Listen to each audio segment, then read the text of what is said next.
आप देख रहे हैं दैनिक लोकफन न्यूज, बेबाक आवाज, खास खबरों के साथ।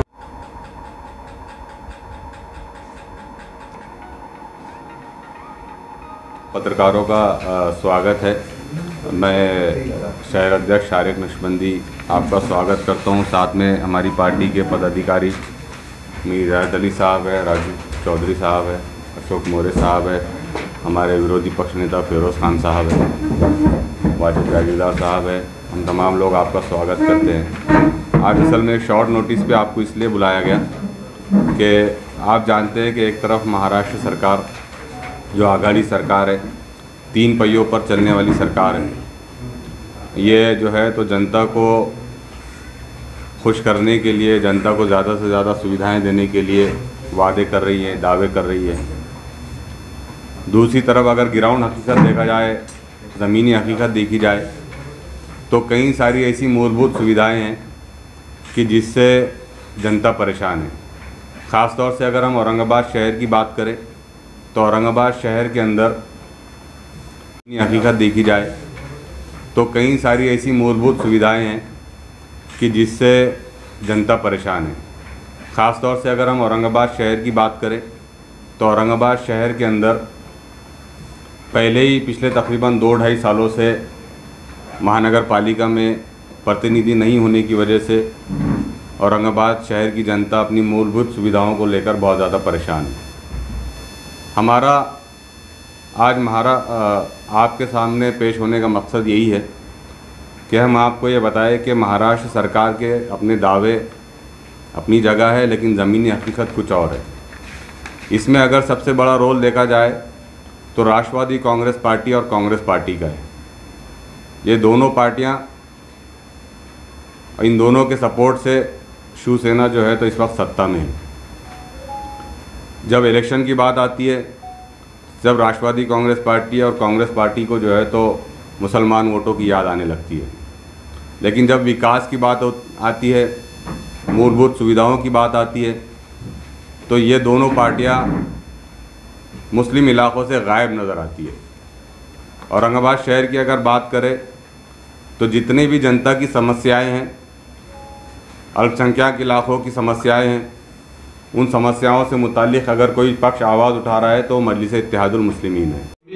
सख्त जो है तो कानून कायदा हो, अगर उसको इम्प्लीमेंट करना है तो ये देखना चाहिए कि अभी पवित्र रमजान आ रहे हैं, बाबा साहब अम्बेडकर जयंती आ रही है, तो महोत्सव के मौके पे आपको जनता को कष्ट देने की, तकलीफ देने की कोई ज़रूरत नहीं है। मालूम है कि जब जब किसी समस्या, कोई मसला सामने आया, उसको मजलिस इत्तेहादुल मुस्लिमीन ने दो टोक अंदाज में, बड़े बेबाक अंदाज में हमारे तमाम जिम्मेदारान ने उठाया और उसके बाद वो मसले हल होते नज़र आए।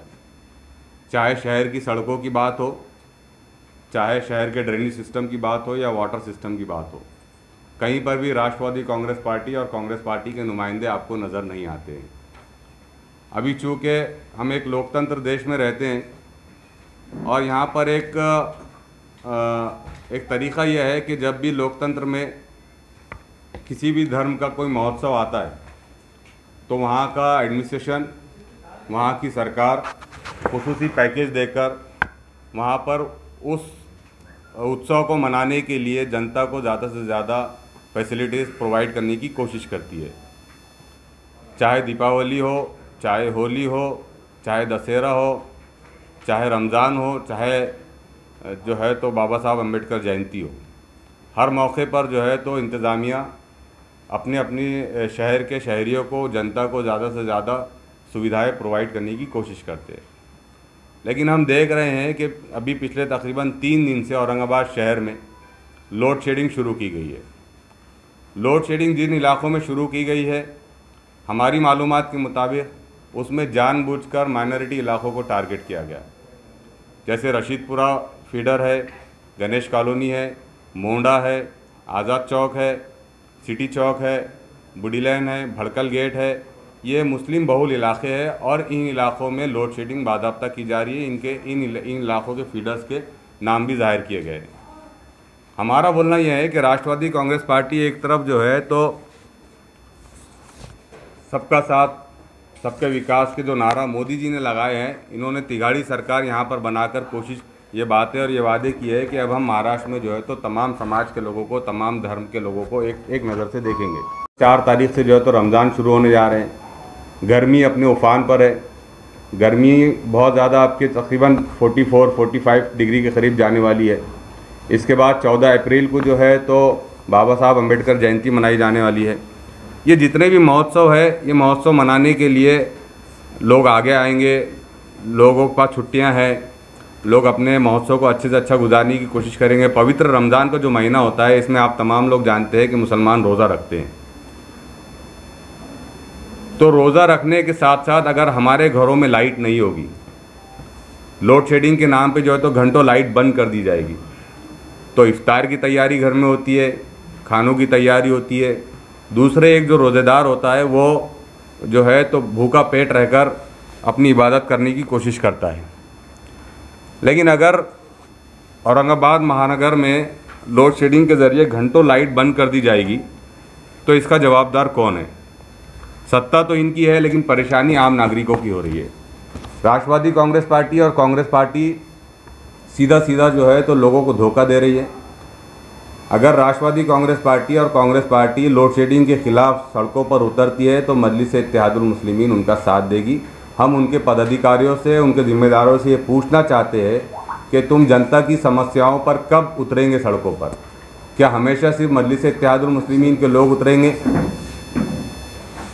इससे पहले जब जब समस्याओं की बात आई, ख़ासतौर से 2017 में लोड शेडिंग की बात आई, तो 2017 में लोड शेडिंग जब शुरू की गई थी तो हमारे खासदार जनाब इम्तियाज़ जलील साहब, डॉक्टर साहब और तकरीबन हमारे तमाम कॉरपोरेटर्स ने MSEB ऑफिस पहुंचकर उस लोड शेडिंग के प्रोसेस को रुकवाया था।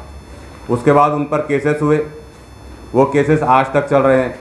तकरीबन 18 लोगों के ऊपर जो है तो MSEB के ऑफिसर्स ने केस दायर किया था और वो केसेस आज तक चल रहे हैं। मजलिस इत्तेहादुल मुस्लिमीन केसेस से पीछे नहीं हट रही है, लेकिन राष्ट्रवादी कांग्रेस पार्टी और कांग्रेस पार्टी को ये बताना चाह रही है कि जब वोटों की बात आती है तो तुमको मुस्लिम इलाके नज़र आते हैं, तुमको मुस्लिम वोटर्स नज़र आते हैं, लेकिन जब उन इलाकों में विकास की बात आती है, जब वहाँ की समस्याओं की बात आती है तो कोई कांग्रेस और राष्ट्रवादी कांग्रेस पार्टी का कोई पदाधिकारी आपको ज़मीन पर नज़र नहीं आता। तो हम ये बता देना चाहते हैं राष्ट्रवादी कांग्रेस पार्टी को और कांग्रेस पार्टी को कि अगर तुमने बहुत जल्द होश के नाखून नहीं लिए और अल्पसंख्यकों को बेवकूफ़ बनाने का सिलसिला बंद नहीं किए तो तुम्हें आने वाले महानगर पालिका इलेक्शन में किसी भी माइनॉरिटी इलाकों में घुसने नहीं दिया जाएगा। आप खुद पत्रकार हैं, आप जायज़ा लीजिए पिछले 1.5-2 सालों का जितनी भी समस्याएं हैं, उन तमाम समस्याओं को लेकर सिर्फ मजलिस इत्तेहादुल मुस्लिमीन मैदान में आई। कमिश्नर साहब से, एडमिनिस्ट्रेटर साहब से जो है तो नुमाइंदगी की, महाराष्ट्र सरकार से नुमाइंदगी की। अगर हम प्रधानमंत्री आवास योजना की बात करें तो इसमें सरासर करोड़ों अरबों रुपए का घोटाला करने की कोशिश की गई और घोटाला किया गया। लेकिन जब इस वक्त कहाँ थी कांग्रेस और राष्ट्रवादी कांग्रेस पार्टी? इसमें कई हज़ारों अल्पसंख्यक समाज के लोगों ने अपने फॉर्म भरे थे, लेकिन किसी ने कोई आवाज़ उठाने की कोशिश नहीं की। यही आवाज़ मजलिस इत्तेहादुल मुस्लिमीन के हमारे लाड़के खासदार इम्तियाज़ जलील साहब ने दिल्ली में उठाई। उसके बाद आप देख सकते हैं कि अब प्रधानमंत्री आवास योजना का जो प्रोसेस है वो बहुत तेज़ी से चल रहा है और हम उम्मीद करते हैं कि आने वाले दिनों के अंदर इंशाल्लाह वो लोगों को जो है तो घर मिलेंगे। तो लोड शेडिंग को हम कतई बर्दाश्त नहीं करेंगे और लोड शेडिंग को अगर ख़त्म करना है और राष्ट्रवादी कांग्रेस पार्टी और कांग्रेस पार्टी अगर वाकई इतनी हमदर्द है तो उनकी जिम्मेदारी है कि वो सड़कों पर आए। लोग देखना चाहते हैं कि तुम अपने वादे में और अपने अमल में जो है तो कितने सही साबित होने वाले।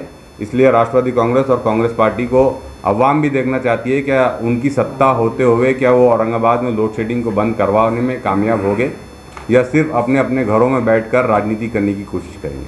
को लेकर था लोड शेडिंग के इशू के ऊपर हम देखना चाहते हैं कि राष्ट्रवादी कांग्रेस पार्टी और कांग्रेस पार्टी की क्या भूमिका रहेगी। जनता परेशान है, हम तो अपनी भूमिका अपनाएंगे। राष्ट्रवादी कांग्रेस त्यांचं झालं पण तुम्ही काय करणार आहे? हमने तो किए हैं, 2017 में भी किए और आइंदा भी करेंगे, आइंदा भी करेंगे। हम जाएंगे, हम अपने तरीके से हल्ला बोल करेंगे, हम धरने आंदोलन करेंगे, लेकिन हम जनता को ये बता देना चाहते हैं कि जो सरकार आपके विकास का दम भरती है, जो पार्टियां आपके विकास का दम भरती है, आपको मूलभूत सुविधाएं देने की बात करती है, आज वो कहाँ है? ये जनता का सवाल है जो हम आपके माध्यम से कांग्रेस और राष्ट्रवादी कांग्रेस पार्टी के लोगों तक पहुंचाना चाहते हैं। अगर ये नहीं जागे तो हम एडमिनिस्ट्रेशन के साथ साथ इनके घरों पर भी जाएंगे। और ख़ास तौर से मैं आपके माध्यम से कहना चाहूँगा कि माइनॉरिटी इलाकों के जो मुस्लिम लीडरान हैं कांग्रेस और राष्ट्रवादी कांग्रेस पार्टी के, जो मुसलमानों को अभी तक के कांग्रेस और एनसीपी का जैसे मुसलमानों ने ठेका ले रखा था उनको वोट देने का, ये अभी तक के इनकी सौदेबाजी करते आ रहे थे। अब जब माइनॉरिटी इलाकों में लोड शेडिंग किया जा रहा है, घंटों बिजली बंद की जा रही है, उस वक्त ये कहाँ हैं? क्या बिल में छुपे बैठे हैं? ये कब बाहर निकलेंगे? क्या सिर्फ जो है तो सरकार की हामी मिलाएंगे चूँकि इनकी सरकार है तो ये अपनी सरकार के खिलाफ नहीं बोल सकते, ऐसा कुछ है क्या? सिर्फ ये सत्ता के लिए सरकार कुर्सी पे बैठे हैं?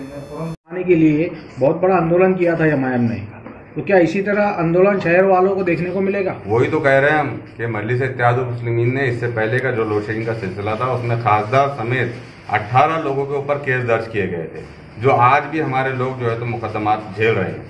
हम ये कह रहे हैं कि वोटों की जब याद आती है, जब कांग्रेस और राष्ट्रवादी कांग्रेस को मुसलमान याद आते हैं, और जब धरने आंदोलन की बात होती है तो सिर्फ मजलिस आगे आती है, और मजलिस आगे भी आते रहेंगी इंशाल्लाह फ्यूचर में। लेकिन ये दोनों पार्टियां कहाँ हैं? आज क्यों खामोश बैठी है?